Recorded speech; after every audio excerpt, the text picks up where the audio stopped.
Okay, let's talk about a couple things here first. This is your original swing today. Um, so we're going to break this down into three things. Backswing is what we call load up the energy, and the geometry, meaning the angles we're trying to create back to the ball.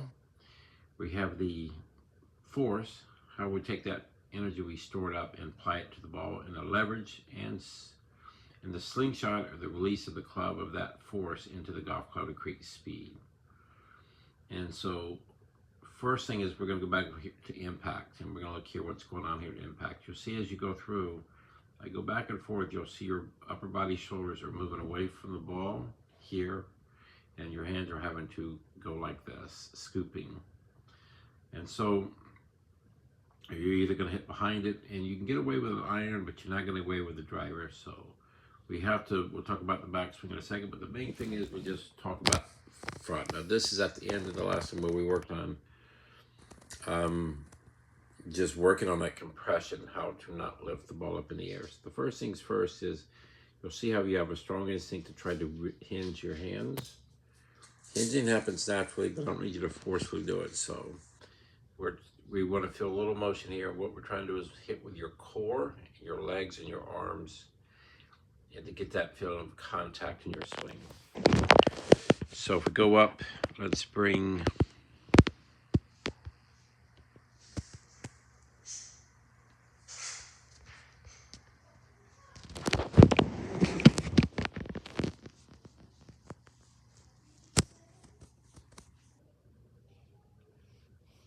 now.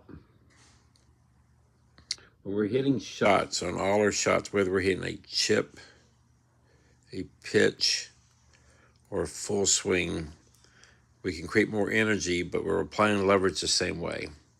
There's 6 things we possibly can move to hit a golf ball to create energy. We have your shoulders, you have your hips, and your wrist.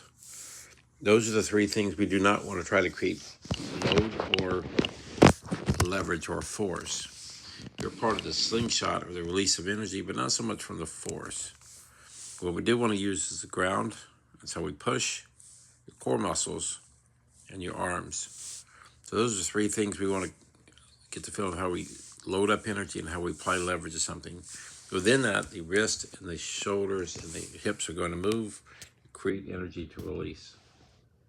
In this drill, you can see here I'm hugging my core muscle, I'm hugging my arms, my body here, I'm hugging my core, and I'm driving this energy from my legs.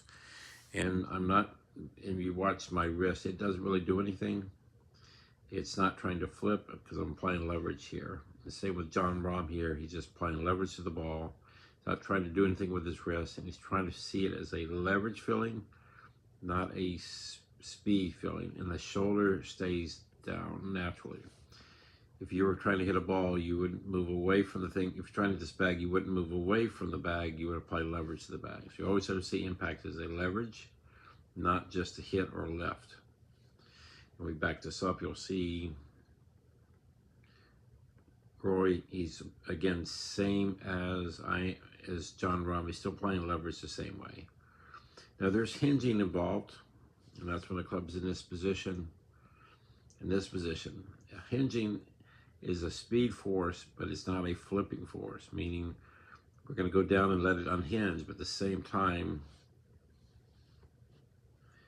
this back wrist and all tour players stay what we call an extension, which keeps the shaft leaning forward. Your right hand goes to flexion, where it's bowing out this way, and this side is gone to extension. That means you're hitting with your hands, and we're trying to get your hands out of the swing. We're trying to feel leverage, not release with a club. So that it's important to have that feeling of creating leverage at impact. Now if we move this ahead,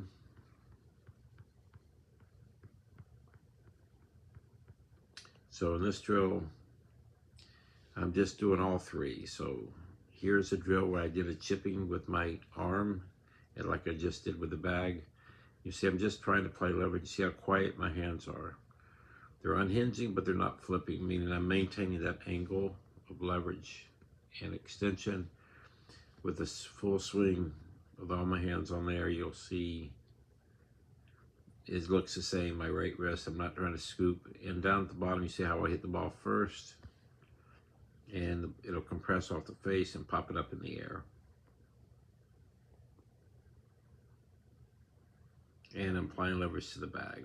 All the same motion, whether we're chipping or hitting a full swing, we're using our core muscles to apply leverage too. And so when you first come out, you got to work on these small chip shots and work on how to be more the core, arms, and your legs to create the hit.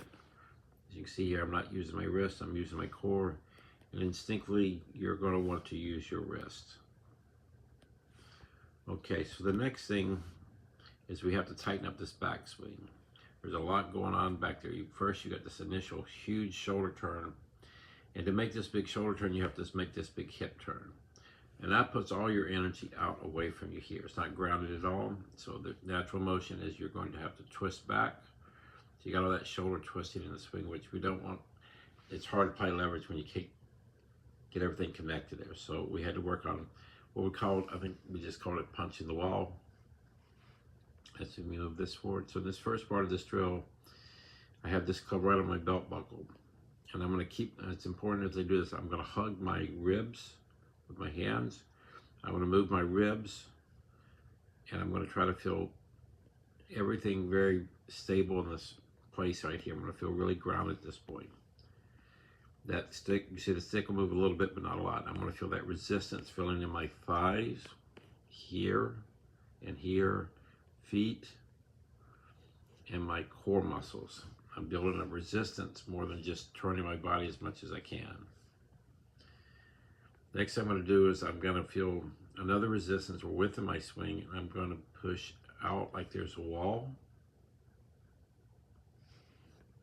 here. I'm going to punch, feel like I'm punching the wall.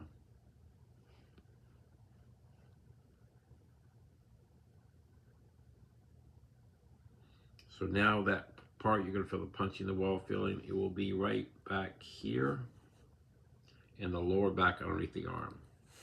That's where you should feel the stretch. So we got stretch points here, here, and your feet. That builds a spring of energy. If I did it with a golf club, that puts me in a powerful position to move off the ground, to create power.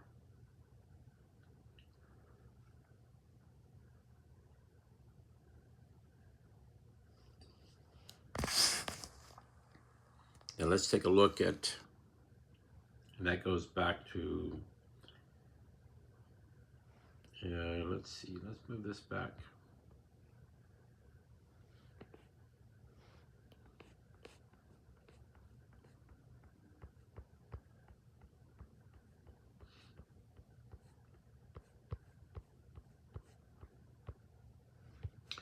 So when Jon Rahm takes a backswing, you're going to see he's not really turning, he is stretching. See the resistance he's creating from here. And he's stretching here, and he's got his core muscles all creating energy from there. And then from there, he can now get power in his swing. So we're trying to feel the stretch, and that's the load, that's the hit. And all that energy stays down through the shot instead of being pulled away from the shot.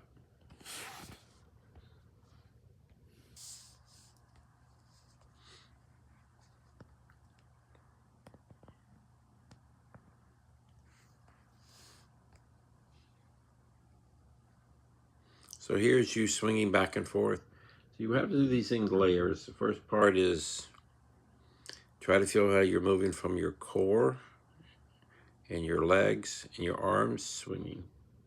And then you build up to the bigger swing.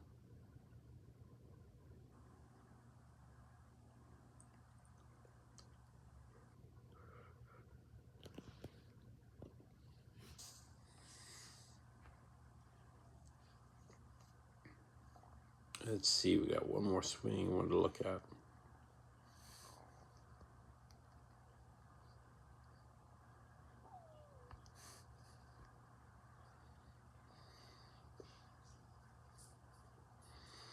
So this is already, this is one of his hits. This is already looking simpler. There's a punch, there's resistance, and get the energy to the bag. You see how that ball got launched up, and then the natural finish.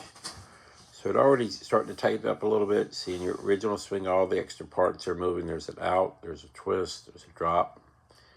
And then you got to time out stuff. So we're going to feel punch and then resist, hit the bag.